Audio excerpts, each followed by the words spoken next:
बात करबो कोरबा जिला के भाजपा के वरिष्ठ नेता और बिलासपुर जिला सहकारी बैंक के पूर्व अध्यक्ष आरोपी देवेंद्र पांडे के खिलाफ पुलिस 5,000 रुपया के इनाम के घोषणा करे है। कोरबा जिला के उरगा थाना में आरोपी देवेंद्र पांडे के खिलाफ 420 समेत ऐसे कई ठन मामला है जेमा आरोपी कई महीना ले फरारी काटत है। पुलिस मन के द्वारा काफी खोजबीन करे जाते, लेकिन आरोपी ह चलाक होए के कारण पुलिस के गिरफ्त में नहीं आ पाते। पुलिस आम जन मन ला घोषणा करत फरार आरोपी ला पकड़े में जेन मदद करही ओला 5,000 रुपया के इनाम के घोषणा करे है।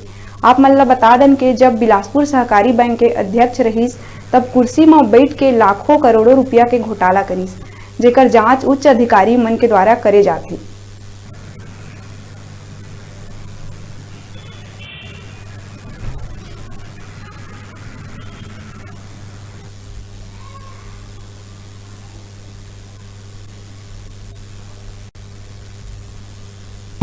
देवेंद्र पांडे हैं, उनके खिलाफ भी साक्ष्य आने के कारण उसमें पृथक से चालान प्रस्तुत करने के लिए निर्देशित किया गया था, जिसमें प्रकरण में पुनः विवेचना करते हुए बारीकी और सूक्ष्मता पूर्वक आदरणीय एसपी सर के दिशा निर्देश में की गई है।